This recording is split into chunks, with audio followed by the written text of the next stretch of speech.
What's up, everybody? My name is Cameron Earl, and I am here today with another unboxing. Let me slide this out of the way.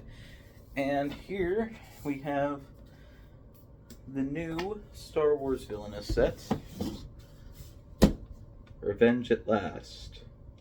Now, obviously, when it came to this game, we knew Darth Maul had to be in the game eventually, being one of Star Wars, if not one of cinema's most popular villains. And also Captain Phasma, I think, actually also had to be in here eventually due to her absence from Kylo Ren's villain deck in the original. So here's the box. Obviously, very cool box, red box, and we have the Sith holocron from Star Wars Rebels as the sleeve, and it's also Qui-Gon, the red shields from his final battle with Qui-Gon Jinn. So when it comes to box, obviously box is amazing, especially the normal box. However, the sleeve, I don't like up here, how it got in the way of him. But what can you do, right? So the villains in this set are Darth Maul and Captain Phasma, and they have very cool villain movers. Well, kind of cool, and we're going to get into it. So obviously, here's the main box if you don't get the Target exclusives. Obviously, the normal version of Darth Maul is all red. The Target exclusive version of him, it actually fades into black a little bit. So not too much of a change, but I'm thankful for that. So we're going to open the box. Red instructions just says the same stuff that all instruction booklets do, and there is no villain on the back. Alright, so looking at the box, we have a very nice red and black insert here. First thing you'll see when you open it is obviously your villain guides and your villain boards. And there will be a big bag of coins, ambition strength tokens, and some tokens for Captain Phasma. My Darth Maul villain mover came in this little bag that I'm now using for her pauldron tokens. So I think it was so Darth Maul didn't damage the box. But yeah, so first things first. Let's get into the thing I think most people are excited to see first when they open the box, and that's how cool the villain movers are. Because the villain movers are definitely one of the many highlights of Villainous.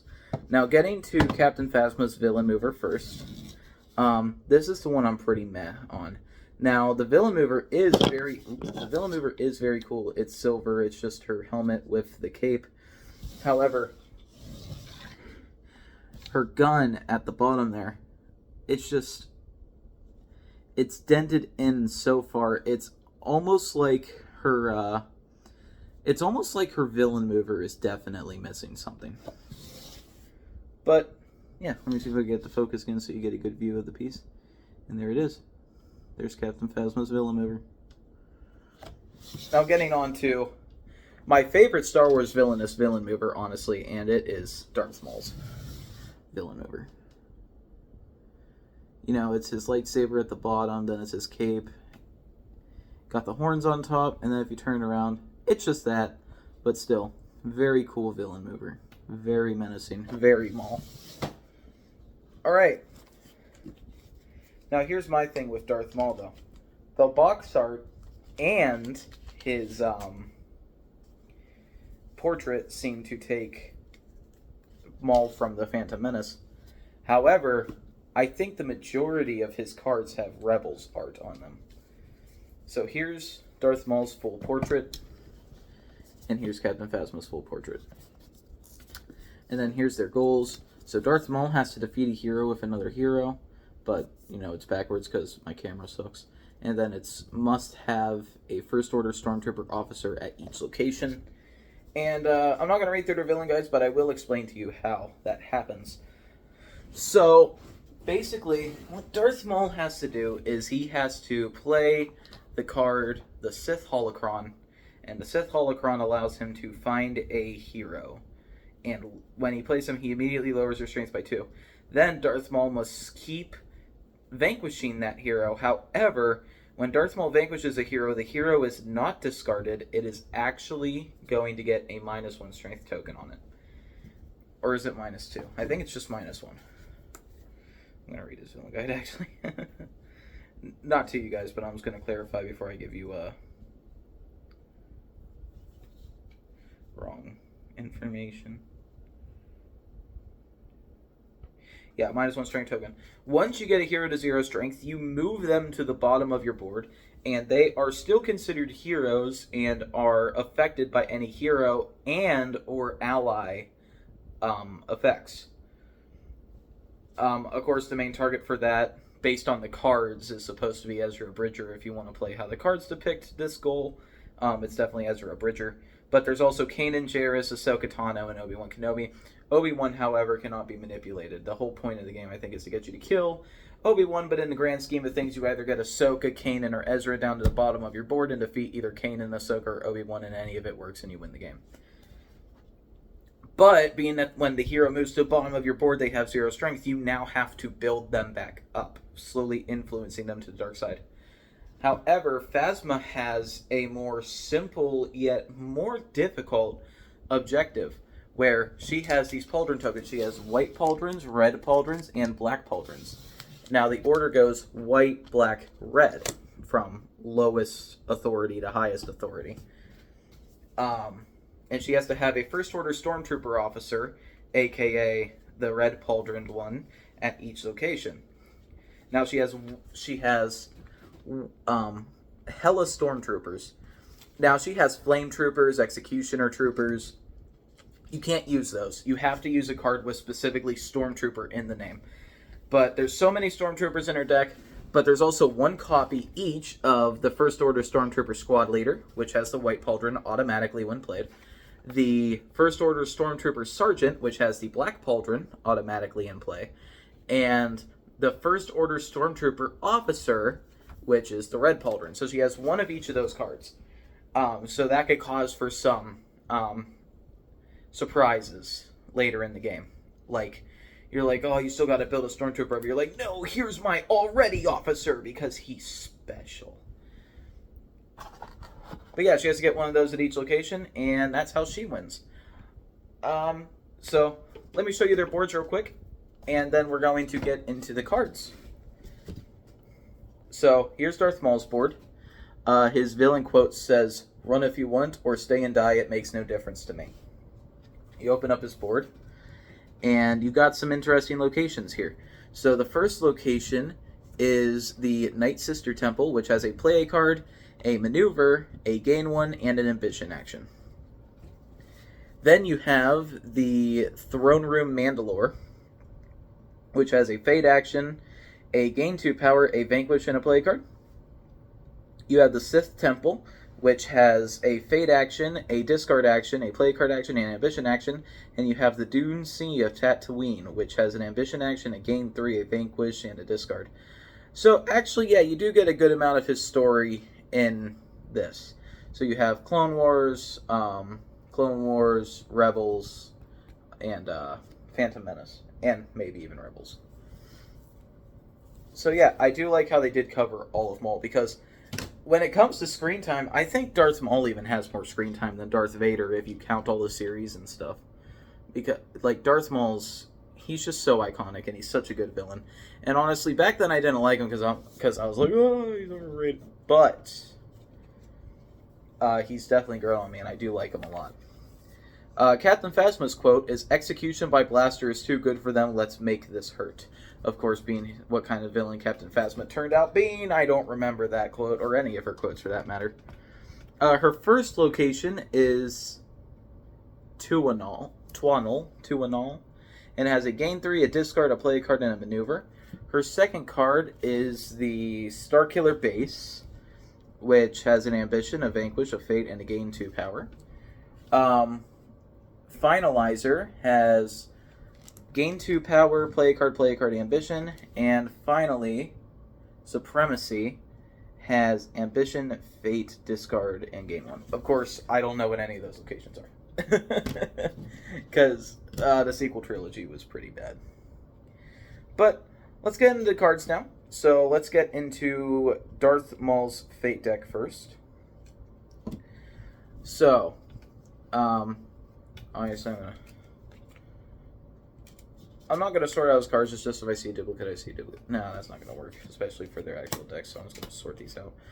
But it's going to be odd and reshuffling later. A lot of his cards have only 1 or 2 copies, though.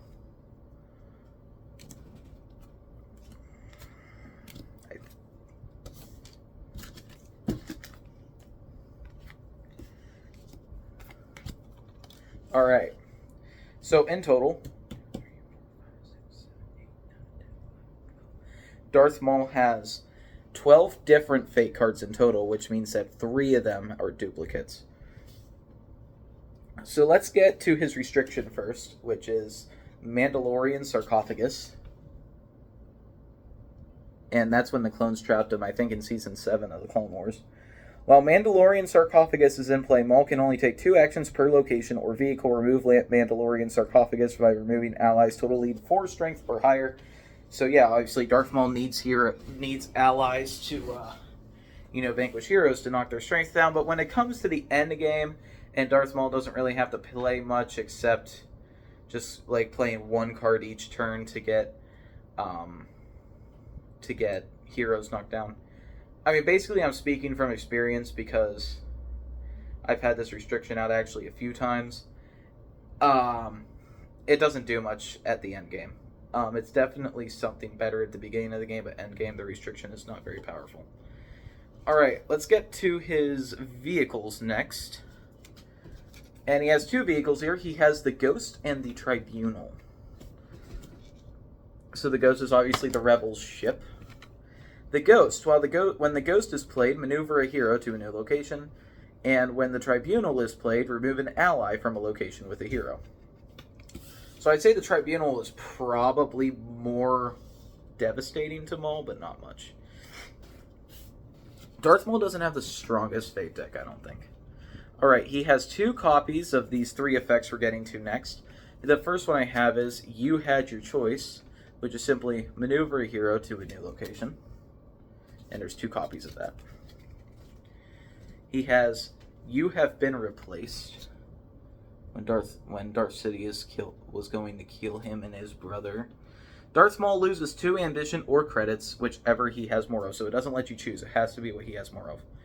And for his final duplicate effect, he has Brother Lost.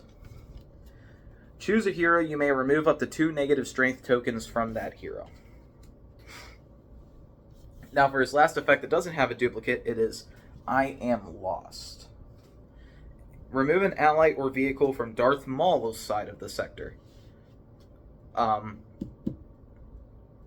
So he could potentially remove a hero with 0 strength. That's the bad. Oh yeah, that's the bad card. I Am Lost is the bad card. All right, before we get into heroes, let's get into the holocron, the Jedi holocron, his item, and it has a very lengthy pile of text. But it's not that confusing, actually. So Jedi Holocron is not attached to a hero, but it still covers actions. When a hero is maneuvered or moved from the Jedi Holocron's location, they gain +2 strength. If Darth Maul is at the Jedi's Holocron's location, he may pay ambition equal to the number of heroes in play to remove the Jedi Holocron. So, probably very easy to remove. So let's get to his heroes from weakest to strongest, starting with a 5 strength hero, Ezra Bridger. Now, all the heroes in this deck have the same ability of when they are played, give all other heroes in play +1 strength. All 4 heroes in his Fate deck have that exact same effect. But they all have their own effects too. But you also find and play the Jedi Holocron when Ezra Bridger is played. That's his ability.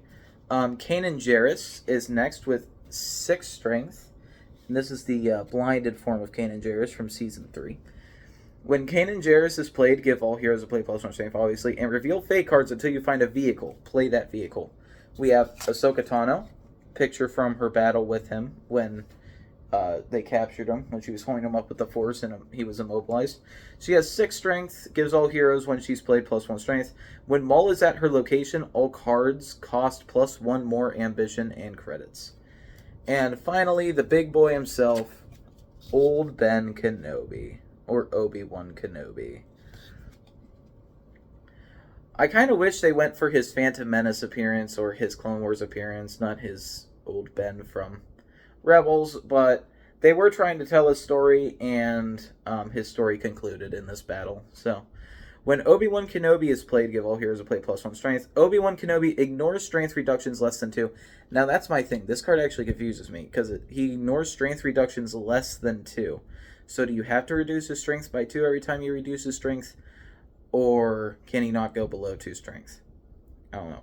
When Maul moves to Obi-Wan Kenobi's location, he must discard half his hand at random, rounded down. And that is his Fate deck. So the heroes themselves aren't very bad. The effects are worse. And the Jedi Holocron can cause some very interesting things to happen in the game. The vehicles aren't the strongest we've seen. The restrictions probably honestly one of the weakest restrictions in the entire game so far. Yeah, overall, I'd say Darth Maul has a pretty nice Fate deck, but that I Am Lost card is pretty scary. Alright, now let's get into his villain deck. And he definitely has more duplicates in here. One thing I found happening with Maul is that my hand was getting cluttered with so much stuff that I would love to play in late game, but I had to discard because I drew at the beginning of the game. And same thing with Captain Phasma. That also happened a lot with Captain Phasma. But hey, what are you going to do?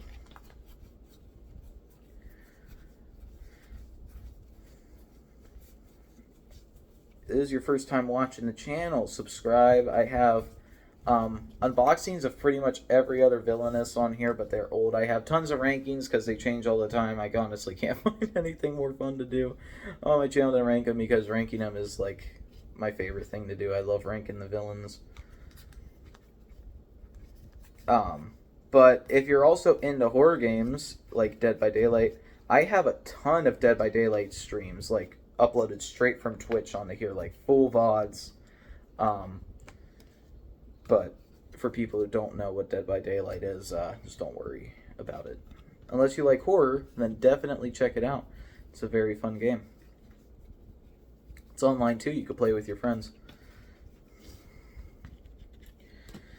Well, I'm just sorting out these cards here.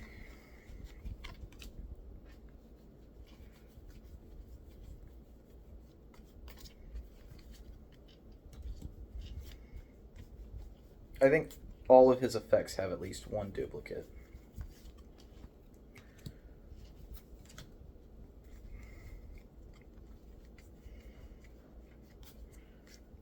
Most of them, anyway.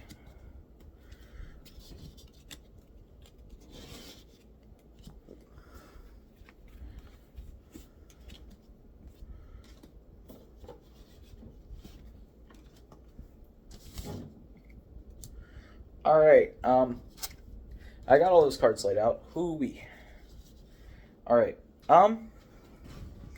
I'd say, let's get the effects out of the way. So there's actually 2 of his effects that only have 1 copy, and that one of those is the 2 ambition cost. My power was almost absolute.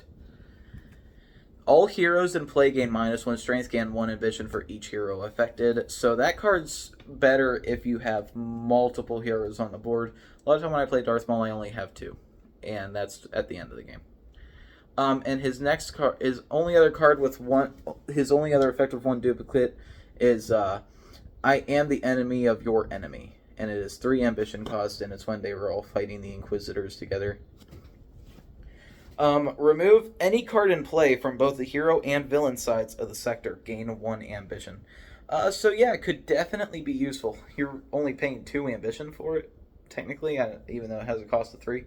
They probably just could have knocked the cost down to 2, but left that out of there. I don't know. Alright, let's get into his effects now. His effects that have more than 1 copy. So, first one is the 3 ambition cost. A beautiful art on this card, Together You and I, which is when he shattered the glass in his battle with Ahsoka, right before they started fighting, when he was trying to convince her to his side, because he's delusional. Maneuver a hero to Darth Maul's location. If that hero is on Maul's side of the sector, they gain +2 strength. So definitely an amazing card for the end game, like +2 strength, that could be huge. The 1 ambition cost, Visions of Maul, where you choose to discard your hand and draw 6 cards. Old Master is a 2 ambition cost card that has an ability: choose an ally or hero, give them +2 strength. So when a hero's at the bottom of your board, they're considered an ally and a hero. For 0 ambition, formerly Darth, now just Maul. That's when they found Hermit Maul on that planet. You may play formerly Darth, now just Maul, for no cost after you have moved to a new location, and before you take any action, so this doesn't take an ambition action. During this turn, you may pay credits or for any ambition card cost you play. So basically, credits turn to ambition. Alright. We have 2 more effects here. The second to last is the 2 ambition, join me or die. You gain a vanquish action. You may use an ally with less strength than the targeted hero's current strength to perform the vanquish action. So literally just a free vanquish action. Any ally you want, any hero strength you want. So you can use one of these 2 strength guys to vanquish Kenobi. And for his final effect, it is 1 last lesson. 1 ambition cost, and it's simply perform an activate or maneuver action. And of course it's from the battle with Ahsoka. That's just one of the best Star Wars scenes of all time. One of the best Star Wars battles of all time. Darth Maul versus Ahsoka. Amazing battle. If you haven't even watched Clone Wars and you don't plan to finish it, at least watch that battle.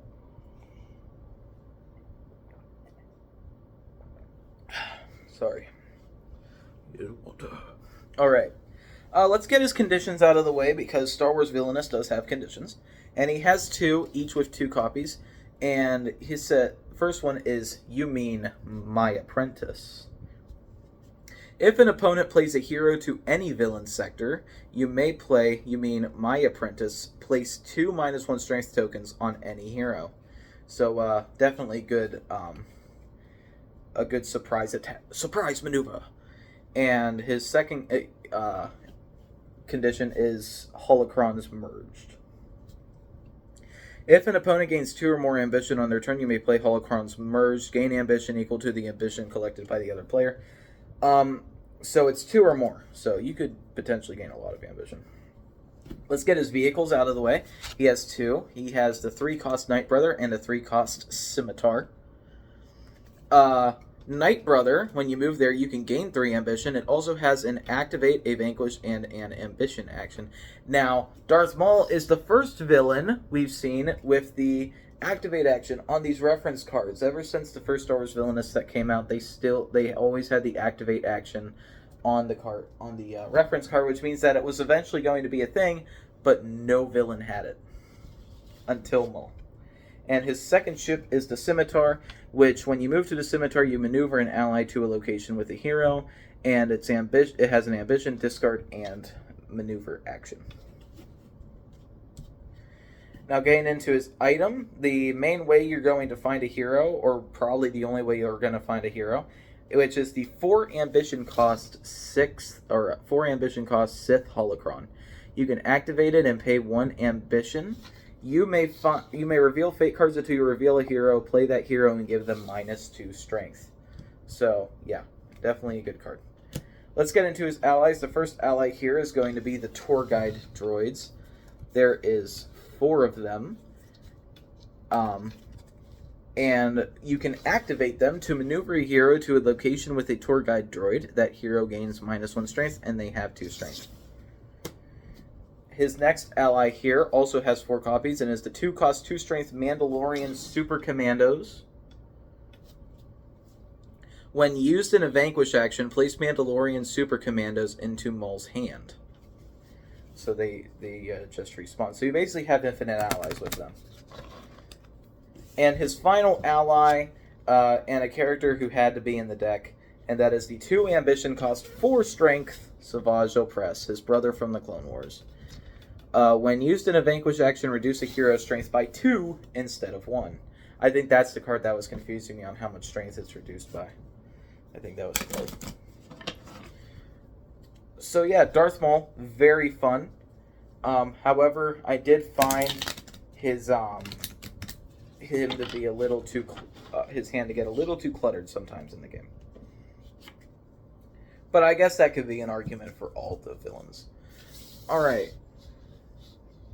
Now let's get into Captain Phasma's cards.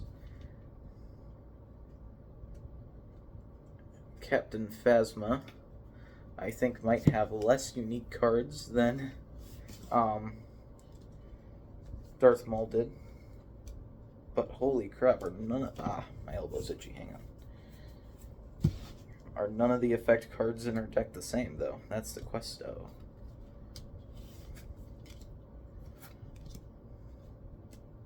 That's one duplicate. That's two duplicates. That's three duplicate. Alright. Alright. So let's get to the vehicles first, of which there's only one vehicle here, and that is the Libertine. When Libertine is played, you may maneuver any number of heroes to new locations. Pretty basic vehicle ability. You see that a lot with vehicles. Let's get to her restriction. We know what you did. While we know what you did is in play, Captain Phasma cannot award Pauldron tokens. Remove we know what you did by removing an ally with a cost of 3 credits or more. So that is going to force you to get rid of... who's that going to force you to get rid of? It's going to force you to get rid of one of your Flame Troopers, your Executioner Trooper, or the Officer Trooper. So, yeah, potentially a very bad card. Potentially. Because you can't award Pauldrons. You absolutely have to get rid of one of those allies. But those allies are also very good. I mean, the Flame Trooper's kind of mid, but it could be very useful if you use the right strategy with it.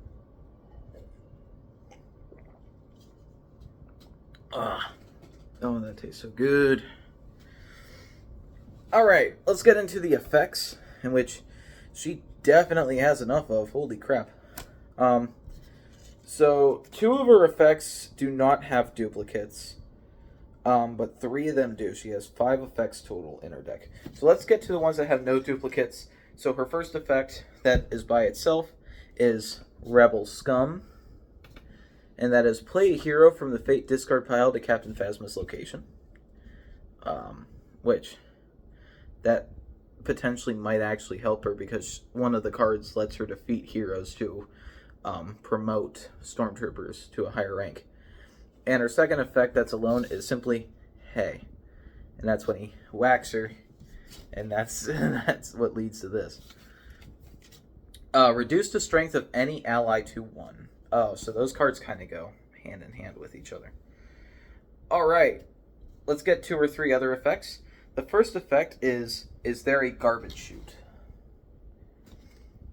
Captain Phasma cannot move at the start of her next turn and can only take actions from this location.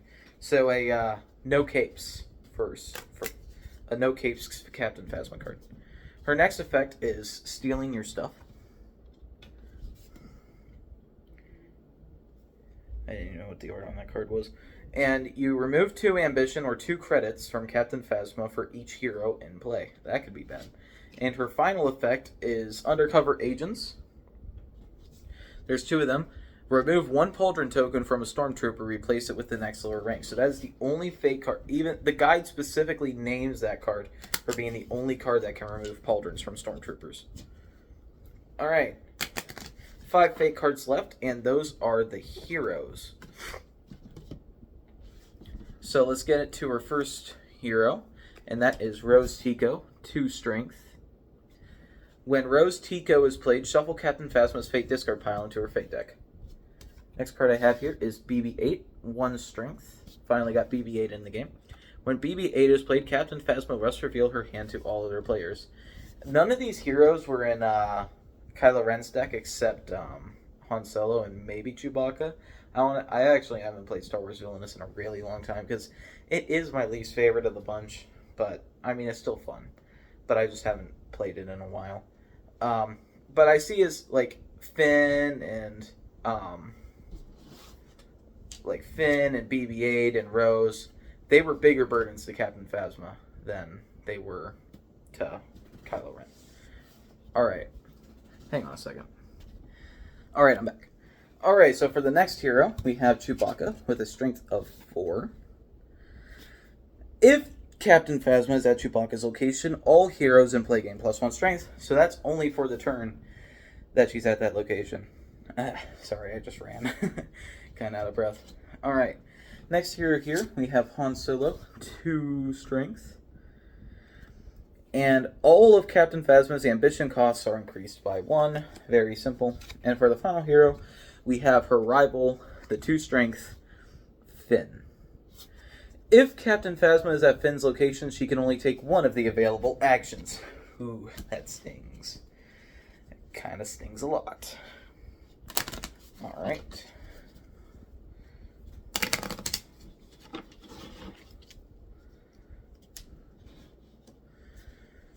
Let's get into her hero card, or her villain cards now. Let me sort these out real quick, because sorting them out is really cool.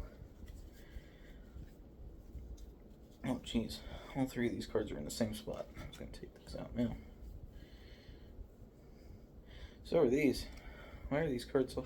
I swear I shuffled this.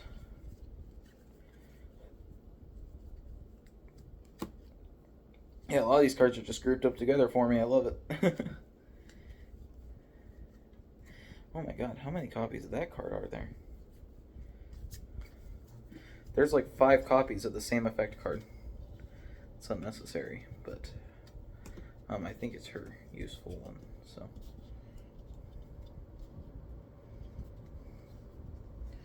Let's get some of these allies out of here.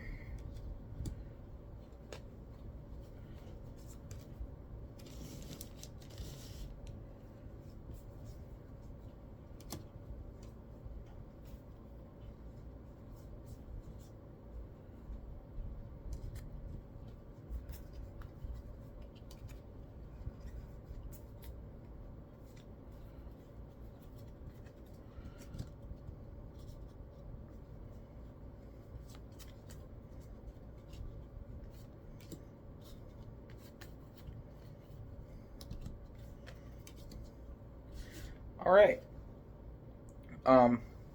So in total, she has 15 different cards in a 30-card Fate deck, which means that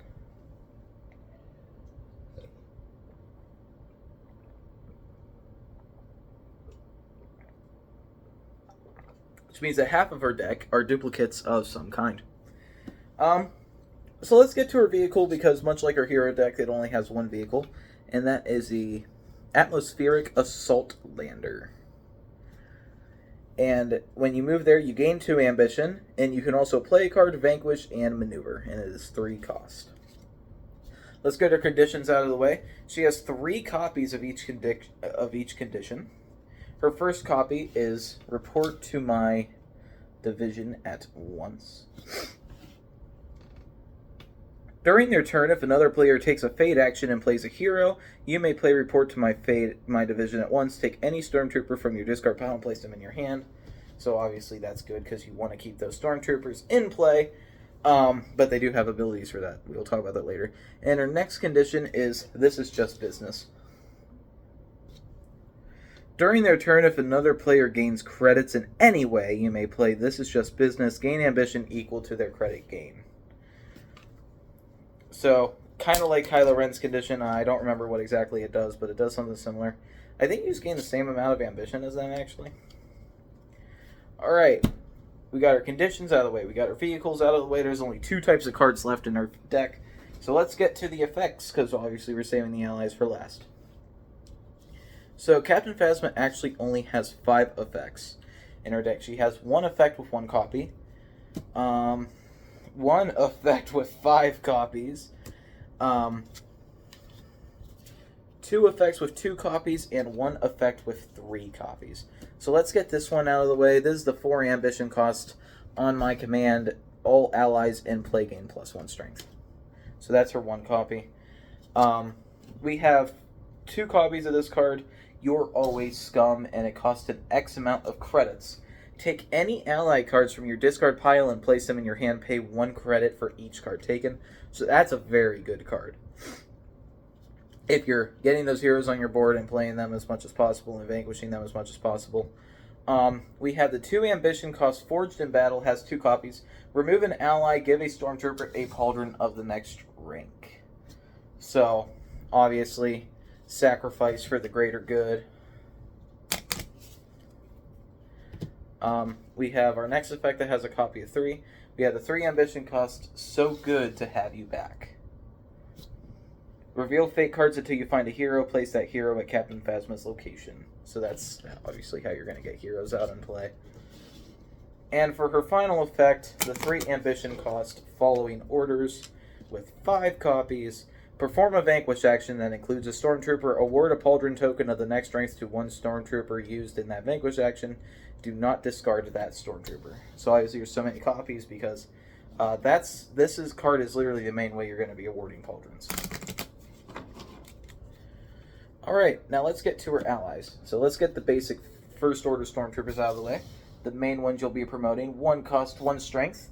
When First Order Stormtroopers is played, gain 1 ambition. That is simply there, and there's 4 of them. That is their ability. Now let's get some of the miscellaneous allies out of here. Starting with the 2 cost, 2 strength General Hux. Yes, the crybaby villain is finally in the game. When General Hux is played, find and play for free Atmospheric Assault Lander and gain 3 ambition. This location gains maneuver. So actually, he is a very good card. Alright. Let's get the First Order Executioner Trooper. You cannot promote this guy because it doesn't say Stormtrooper, it says Executioner Trooper. He is 3 cost and 4 strength. Very big boy.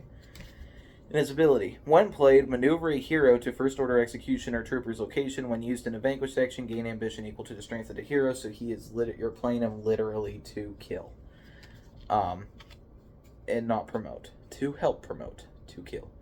And the next ally that's not a Stormtrooper is the 3 cost, 2 strength First Order Flame Trooper.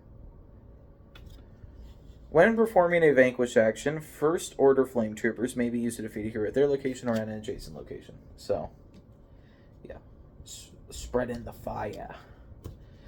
Alright, let's get to the next lowest rank of Stormtrooper, and that is the Stormtrooper already with the white pauldron. You know, the white pauldron on his shoulder. The 2 strength, 2 cost First Order Stormtrooper Squad Leader. Pay 1 ambition to keep First Order Squad Leader in play after being used in a vanquish action. So that's the same thing. With the First Order Stormtrooper Sergeant, you get to pay 2 ambition, and with the First Order Stormtrooper Officer, you pay 3 ambition. But, yeah. And the First Order Stormtrooper Sergeant has 2 strength and 2 cost, and the First Order Stormtrooper Officer has 3 strength and 3 cost. And there's them. Obviously, the black and the red pauldron, they already start off with those. So yeah, definitely a good idea to want to play those.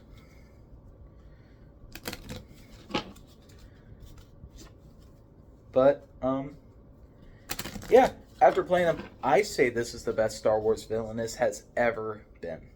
Darth Maul is super fun. Captain Phasma, surprisingly, also very fun. Same fun, and they're balanced, too. Their fate decks aren't too brutal.